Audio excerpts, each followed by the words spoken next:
కేసీఆర్ పిటిషన్పై సుప్రీంకోర్టు విచారణ ముగిసింది. విద్యుత్ కమిషన్ చైర్మన్ను మార్చాలని సుప్రీంకోర్టు ఆదేశించింది. నరసింహారెడ్డి స్థానంలో కొత్త వారిని చైర్మన్ నియమించాలని ఆదేశించింది. కొత్త నోటిఫికేషన్ అవసరం లేదని సుప్రీంకోర్టు తెలిపింది. విద్యుత్ కమిషన్ చైర్మన్ను మార్చేందుకు తెలంగాణ ప్రభుత్వం ఒప్పుకుంది. సోమవారం కొత్త పేరు చెప్తామని సుప్రీంకోర్టుకు ప్రభుత్వం తెలిపింది.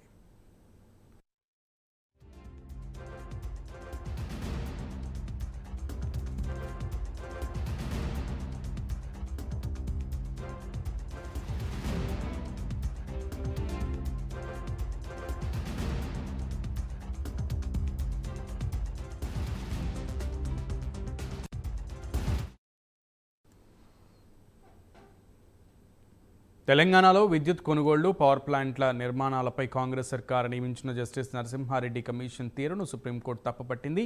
విచారణ పూర్తి కాకముందే కమిషన్ ఓ నిర్ణయానికి వచ్చిందని ఆక్షేపించింది. ఈ మేరకు సుప్రీంకోర్టు ప్రధాన న్యాయమూర్తి జస్టిస్ డివై చంద్రచూడ్ నేతృత్వంలోని ధర్మాసనం కీలక వ్యాఖ్యలు చేసింది. కమిషన్ చైర్మన్ ఎలా తన అభిప్రాయాలు వ్యక్తం చేస్తారని కోర్టు మండిపడింది. విద్యుత్ విచారణ కమిషన్ నియామకంలో పరిధిని అతిక్రమించారని, విద్యుత్ విచారణపై కొత్త జడ్జీని నియమించాలని అత్యున్నత న్యాయస్థానం ఆదేశించింది.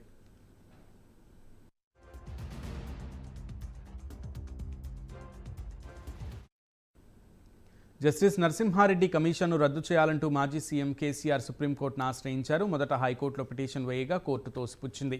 దీంతో కేసీఆర్ సుప్రీంకోర్టు తలుపు తట్టారు. ఈ పిటిషన్పై సీజేఐ డివై చంద్రచూడ్ నేతృత్వంలోని జస్టిస్ జేబీ పార్థీవాలా, జస్టిస్ మనోజ్ మిశ్రాల ధర్మాసనం విచారణ చేపట్టింది. కేసీఆర్ తరపున ముకుల్ రోహత్గి, తెలంగాణ ప్రభుత్వం తరపున సిద్ధార్థ్ లూత్రా, కమిషన్ తరపున గోపాల్ శంకర్ నారాయణ్ వాదనలు వినిపించారు.